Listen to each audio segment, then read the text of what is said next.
بسم اللہ الرحمن الرحیم۔ سورۃ مائدہ کی تفسیر اور جو اہم معلومات تھے ہم وہ پڑھ رہے تھے۔ اس کے متعلق ایک لیکچر میرا پہلے بھی گزر چکا ہے، انشاءاللہ اس ترتیب کو بھی ہم سامنے رکھیں گے۔ چونکہ جو ہم کلاس چلا رہے ہیں اس مناسبت سے آج ہم سورۃ مائدہ کی آیت نمبر 41 سے شروع کریں گے۔ آیت آپ کے سامنے ہے، یا ایھا الرسول لا يحزنک الذین یسارعون فی الکفر۔ اس آیت کا مقصد یہ ہے، اے پیغمبر، اے رسول صلی اللہ علیہ وسلم، جو لوگ کفر میں بڑی تیزی دکھا رہے ہیں، یسارعون کا معنی تیزی دکھانا، فعل مضارع غیب کا صیغہ ہے،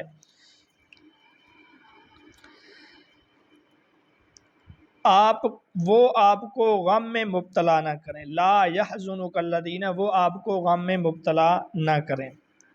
کون ہے وہ؟ من الذین قالوا آمنا بافواہہم، یعنی ایک تو وہ لوگ ہیں جنہوں نے زبان سے تو کہہ دیا ہم ایمان لے آئے ہیں، افواہہم کا معنی منہ اور زبان، آمنا ہم ایمان لے آئے، قالوا یعنی کہہ دیا، وَلَمْ تُؤْمِنْ قُلُوبُهُمْ مگر ان کے دل ایمان نہیں لائے، یعنی دل میں ابھی تک وہ مومن نہیں ہیں۔ آگے فرمایا وَمِنَ الَّذِينَ هَادُوا، اور دوسرے وہ لوگ ہیں جنہوں نے یہودیت کا دین اختیار کر لیا ہے یا یہودی ہیں۔ آگے ان یہودیوں کی خصلتوں کا بیان ہے، سماعون للکاذب، کہ یہ لوگ جھوٹی باتیں کان لگا لگا کر سننے والے ہیں۔ کاذب جھوٹی بات کو کہتے ہیں، سماعون اسم فاعل کا صیغہ مبالغہ کے ساتھ، اور سماعون لقوم آخرین، اور وہ آپ کی باتیں ان لوگوں کی خاطر سنتے ہیں، یعنی ان لوگوں کے لیے سنتے ہیں، لم یاتو کا جو تمہارے پاس نہیں آئے، مراد اس جگہ جاسوسی ہے، ہم وضاحت کریں گے۔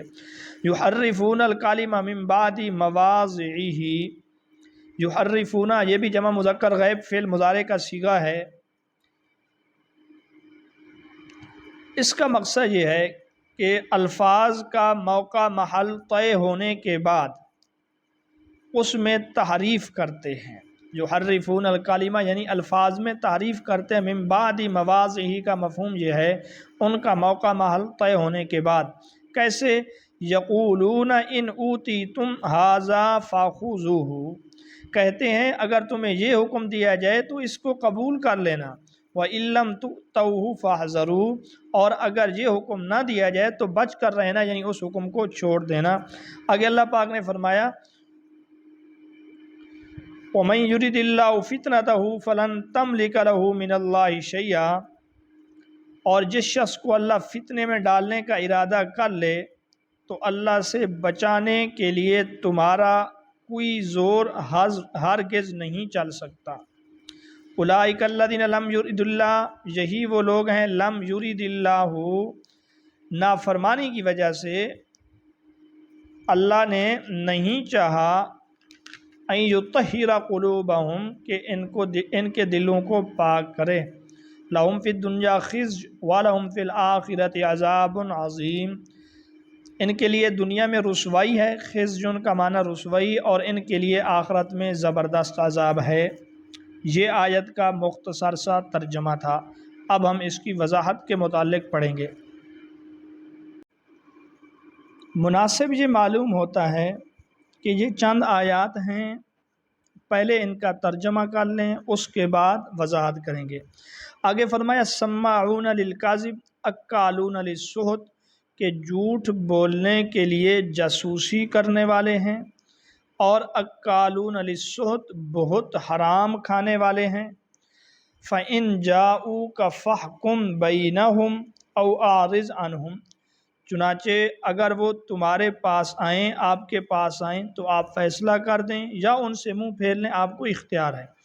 وَإِن تُعْرِضْ عَنْهُمْ فَلَن يَضُرُّوكَ شَيْئًا، اور اگر تو ان سے منہ پھیر لے گا تو وہ تیرا کچھ نہ بگاڑ سکیں گے۔ وَإِنْ حَكَمْتَ فَاحْكُم بَيْنَهُمْ بِالْقِسْطِ، اگر تو فیصلہ کرے تو ان میں انصاف سے فیصلہ کر۔ ان اللہ یحب المقسطین، بے شک اللہ انصاف کرنے والوں کو دوست رکھتا ہے۔ اگلی آیت ہے وَكَيْفَ يُحَكِّمُونَكَ، اور وہ تجھے کس طرح منصف بنائیں گے، حاکم بنائیں گے، وَعِندَهُمُ التَّوْرَاتُ، حالانکہ ان کے پاس تورات ہے، فیہا حکم اللہ، جس میں اللہ کا حکم ہے، ثُمَّ يَتَوَلَّوْنَ مِن بَعْدِ ذَلِكَ، پھر اس کے بعد ہٹ جاتے ہیں، وَمَا أُولَئِكَ بِالْمُؤْمِنِينَ، اور یہ مومن نہیں ہیں۔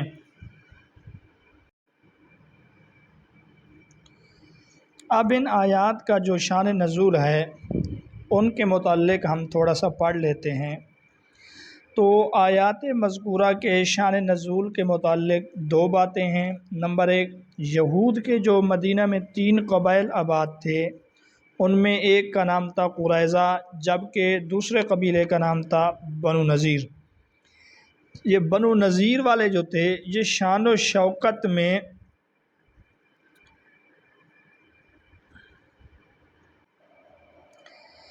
بنو قریظہ سے زیادہ تھے، اور دولت و عزت میں بھی بنو قریظہ سے زیادہ تھے۔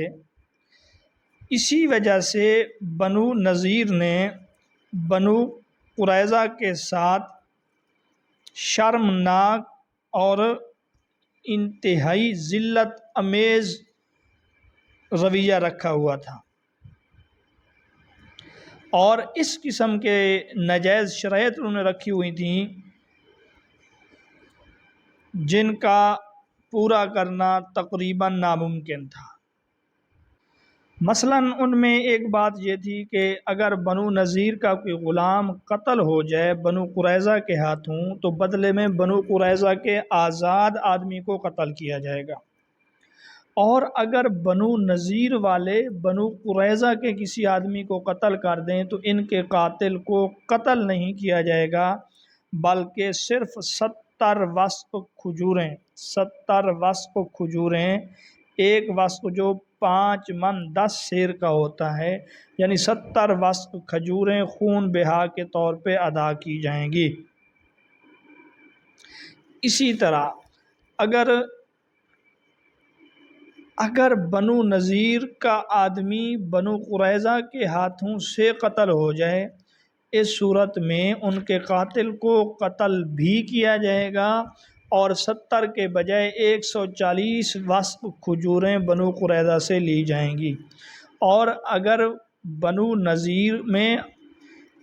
نذیر والوں کی کوئی عورت قتل ہو جائے تو اس کے بدلے میں مرد کو قتل کیا جائے گا، اور اگر غلام قتل ہو جائے تو اس کے بدلے میں بنو قریظہ کے آزاد کو قتل کیا جائے گا۔ اس قسم کی شرائط انہوں نے رکھی ہوئی تھی۔ آپ صلی اللہ علیہ وسلم جب ہجرت کر کے مدینہ پہنچے تو اسی اثناء میں بنو قریظہ کے ہاتھوں بنو نذیر کا ایک شخص قتل ہو گیا۔ انہوں نے خون بہا کا مطالبہ کیا کہ 140 وسق کھجور بھی دیں اور ساتھ میں قاتل کو قتل بھی کیا جائے گا۔ تو اگرچہ بنو نذیر اور بنو قریظہ مسلمان نہیں ہوئے تھے، یہودی تھے، لیکن بنو قریظہ نے یہ کہنا شروع کر دیا کہ اس کا فیصلہ رسول اللہ صلی اللہ علیہ وسلم کریں گے۔ بنو نذیر والے نہیں مان رہے تھے، لیکن مجبوراً ان کو یہ ماننا پڑ گیا۔ لیکن انہی میں سے کچھ لوگ مسلمان نہیں ہوئے تھے، منافقانہ طور پہ انہوں نے اسلام قبول کیا تھا، یعنی بنو نذیر کے لوگوں میں سے انہوں نے بندے بھیجے کہ جا کر آپ صلی اللہ علیہ وسلم سے پہلے پوچھو تو صحیح کہ اس طرح معاملہ ہے تو کیا فیصلہ ہے، یعنی بطور جاسوس کے انہوں نے کچھ بندے بھیجے، فرضی طور پہ جائیں سوال کریں اگر اس طرح کا معاملہ ہو جائے تو اس کا حکم کیا ہے۔ اللہ رب العزت نے یہی بیان کیا سماعون للکاذب اکالون للسحت، کہ یہ سماعون لقوم آخرین، دوسری قوم کے لیے باتیں سننے کے لیے آتے ہیں، یعنی بطور جاسوس آپ لوگوں کے پاس آتے ہیں۔ ایک شان نزول تو یہ ہے۔ شان نزول کے حوالے سے جو دوسرا واقعہ ہے وہ زنا کا ہے۔ وہ اس طرح ہے کہ خیبر کے یہودیوں میں یہ واقعہ پیش آیا کہ معزز گھرانے سے تعلق رکھنے والے مرد و عورت زنا میں مبتلا پائے گئے، دونوں بڑے خاندان سے تعلق رکھتے تھے۔ تو خیبر والوں نے، یہودیوں نے نرمی کرنی چاہی ان کے ساتھ، تو انہوں نے یہ کہا کہ یہ مقدمہ آپ صلی اللہ علیہ وسلم کے پاس لے جایا جائے، کیونکہ اسلام کے احکامات وہ دیکھ چکے تھے۔ اسلام کے احکامات یہود کے نسبت بہت آسان تھے، یہود میں سخت قسم کے احکامات تھے، تو وہ آپ صلی اللہ علیہ وسلم کے پاس حاضر ہوئے اور سوال کیا، شادی شدہ مرد و عورت اگر بدکاری میں مبتلا ہوں تو ان کی کیا سزا ہے؟ آپ صلی اللہ علیہ وسلم نے فرمایا، کیا تم میرا فیصلہ مانو گے؟ انہوں نے اقرار کیا۔ اس وقت جبریل امین اللہ تعالیٰ کا یہ حکم لے کر نازل ہوئے کہ ان کی سزا سنسار کر کے، یعنی پتھر مار مار کے ان کو قتل کر دینا ہے۔ ان لوگوں کو جب یہ فیصلہ سنایا گیا تو ان نے ماننے سے انکار کر دیا۔ اسی چیز کا بیان ہوا کہ وہ کہتے ہیں کہ یقولون ان اوتیتم ھذا فخذوہ، اگر یہ چیز تم کو دے دی جائے، یعنی تمہاری مرضی اور منشا کے مطابق فیصلہ کیا جائے تو اس کو قبول کر لو، وَإِن لَّمْ تُؤْتَوْا فَاحْذَرُوا، اور اگر تمہاری مرضی اور منشا کے مخالف فیصلہ ہو تو اس کو چھوڑ دو۔ تو آپ صلی اللہ علیہ وسلم نے ان سے پوچھا کہ تورات میں اس کا کیا حکم ہے، تورات میں کیا واقعہ مذکور ہے؟ تو ان لوگوں نے یہ بتلانے سے انہوں نے جھوٹ کہہ دیا کہ تورات میں یہ مذکور ہے کہ اگر اس طرح ہو جائے تو منہ کالا کر کے گدھے پہ بٹھا کے ان کو شہر میں پھرایا جائے۔ آپ صلی اللہ علیہ وسلم نے ان کو قسم دی، تب بھی وہ نہیں مانے، تب بھی انہوں نے یہی کہا۔ ان میں ایک شخص تھا جس کا نام تھا ابن سوریہ، ابن سوریہ اس طرح لکھا جاتا ہے۔ ابن سوریہ نام کا ایک آدمی تھا جو تورات کا بڑا عالم تھا۔ آپ صلی اللہ علیہ وسلم نے ان سے پوچھا کہ ایک جوان جو تمہارے اندر موجود ہے، ابن سوریہ جس کو کہا جاتا ہے، جو ایک آنکھ سے معذور بھی ہے، اس کے بارے میں تمہارا کیا خیال ہے؟ تو سب نے اقرار کیا کہ وہ ہمارا عالم ہے، وہ زمین پر یہود میں سے بڑا عالم، اس سے کوئی نہیں ہے۔ آپ نے فرمایا جی اسے بلاؤ۔ پھر جب وہ آیا تو آپ صلی اللہ علیہ وسلم نے اسے قسم دی، اور قسم بھی اس طرح کہ تمہیں قسم ہے اس ذات کی جس نے تمہیں فرعون سے بچایا ہے، نجات دی ہے، تم بتاؤ۔ تب اس نے کہا کہ اگر تم مجھے قسم نہ دیتے میں نہ بتاتا، چونکہ آپ نے سخت قسم دی ہے۔ تورات کے اندر سزا یہ ہے، اگر شادی شدہ مرد و عورت زنا کرتے ہوئے پائے جائیں تو ان کو سنسار کر دیا جائے، لیکن ہمارے ہاں جب زنا کی بیماری عام ہو گئی، عام اور خاص سب لوگ اس میں مبتلا ہو گئے، تو ہم نے اپنے خواص کو بچانے کے لیے اس جرم کو ساقط کر دیا، اور غریبوں کے اوپر یہ سزا لاگو کرتے تھے۔ بعد میں غریبوں نے بھی احتجاج کیا، اور غریبوں نے یہ کہا کہ یہ ہمارے ساتھ ظلم اور زیادتی ہے۔ تب ابن سوریہ نے کہا ہم سب نے اتفاق کر لیا کہ گدھے پہ بٹھا کے منہ اس کا کالا کیا جائے اور اس کو شہر پھرایا جائے۔ یہ ان آیات کے متعلق جو ہے شان نزول ہے۔ اب ہر آیت کے متعلق ہم مختصر اس کی تفسیر پڑھیں گے۔ آیت کے شروع میں آپ صلی اللہ علیہ وسلم کو تسلی ہے کہ آپ غم نہ کریں ان لوگوں کے متعلق جو کفر میں دوڑ رہے ہیں، یعنی جو زبان سے تو مسلمان کہنے کا دعویٰ کرتے ہیں لیکن دلوں میں ابھی تک ایمان نہیں ہے۔ آگے یہود کی بری خصلتوں کا بیان ہے کہ وہ تحریف کرتے ہیں، ایک خصلت بری ان کی یہ ہے۔ دیگر بری خصلتوں میں ایک خصلت یہ بھی ہے سماعون للکذب، جھوٹی اور غلط باتیں سننے کے عادی ہیں۔ تیسری بری خصلت اللہ رب العزت نے ان کی یہ بیان کی ہے کہ سماعون لقوم آخرین لم یاتوک، یعنی ان لوگوں کے لیے باتیں سنتے ہیں جو ابھی تک آپ کے پاس آئے نہیں ہیں، یعنی بطور جاسوسی کے یہ کام کرتے ہیں۔ چوتھی بری خصلت ان کی یہ بیان کی ہے اکالون للسحت، یہ سحت کھانے کے عادی ہیں۔ سحت کا معنی حرام کھانا، سحت کا لفظی معنی رشوت خور، اور سحت کی تعریف یہ ہے کسی چیز کو جڑ یا بنیاد سے کھود کر برباد کرنا۔ تو رشوت کو بھی سحت اس وجہ سے کہتے ہیں کہ وہ نہ صرف لینے دینے والوں کو برباد کرتی ہے بلکہ جس معاشرے میں یہ عام ہو جائے، پورے ملک کو، ملت کی جڑ بنیاد اور امن و امان کو تباہ کرنے والی ہے، اس وجہ سے اس کو سحت کہا گیا ہے۔ ایک حدیث میں ہے آپ صلی اللہ علیہ وسلم نے ارشاد فرمایا کہ رشوت لینے والا اور دینے والا پر اللہ کی لعنت ہے، اور جو شخص ان دونوں کے درمیان دلال اور واسطہ بنا، یعنی کام کروانے کے لیے رشوت کے ساتھ، اس پر بھی اللہ کی لعنت ہے۔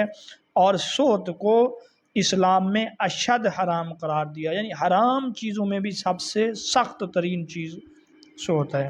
اور اس رشوت کے دروازے کو بند کرنے کے لیے اسلام میں امراء اور حکام کو جو ہدیے اور تحفے پیش کیے جاتے ہیں، حدیث صحیح میں ان کو بھی رشوت سے تعبیر کیا گیا۔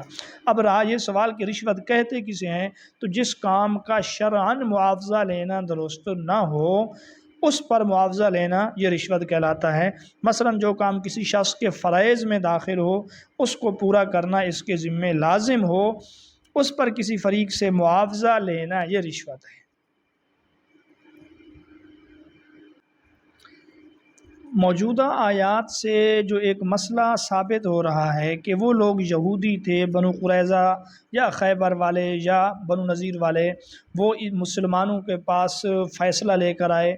اب غیر مسلموں کے بارے میں اسلامی قوانین یا اسلام کیا کہتا ہے کہ ان کا فیصلہ کیسے کیا جائے گا، تو آپ ملاحظہ کر سکتے ہیں اسلامی ملک کے غیر مسلم باشندوں کو شخصی، ذاتی اور مذہبی معاملات میں انہی کے مذہب و خیال پر چھوڑا جائے گا، اور اگر فصل مقدمات سے مراد یعنی مقدمات کے فیصلہ کرنے کی ضرورت پیش آئے تو انہی کے مذہب سے حاکم مقرر کیا جائے گا، یا انہی کے مذہب کا حاکم مقرر کیا جائے گا۔ لیکن ایک بات ہے، اگر وہ دونوں فریقین جو غیر مسلم ہیں ان کے درمیان جو کچھ ہوا، دونوں فریقین حاکم مسلم کے پاس آ جائیں، مسلمان حاکم کے پاس، قاضی کے پاس آ جائیں اور اس کے فیصلہ پر رضامند بھی ہوں کہ آپ لوگوں کا مذہب یعنی اسلام جو فیصلہ کرے ہمیں وہ قبول ہے، اگر وہ اس چیز پر رضامند ہو جائیں تو پھر مسلم حاکم اپنی شریعت کے مطابق فیصلہ کرے گا، گویا کہ وہ ان دونوں فریقین کے درمیان ثالث کی حیثیت رکھتا ہے، تب ان کا فیصلہ نافذ بھی ہوگا۔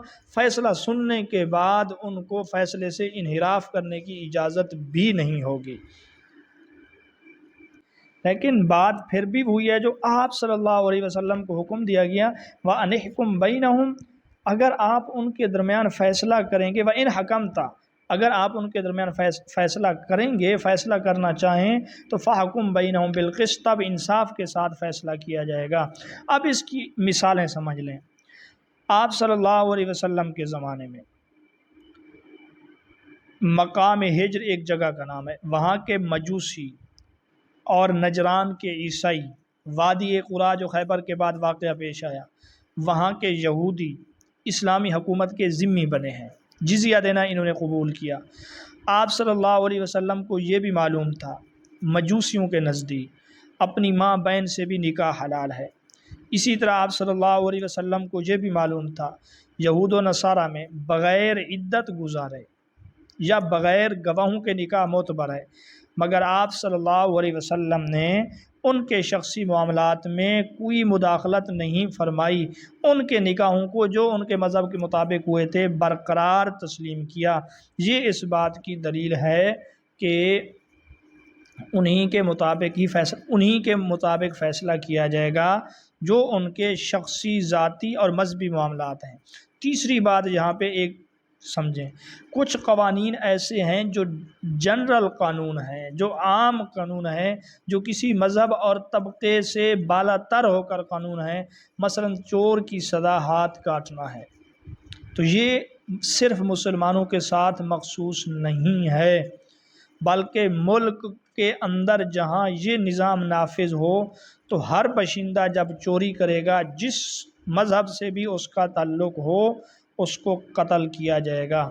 اسی طرح قتل ہے اور اسی طرح زنا ہے کہ یہ جنرل قانون ہے۔ اب اگر کوئی ذمی قتل کرے یا کوئی اور قتل کرے تو اس کو بھی قصاصاً قتل کیا جائے گا۔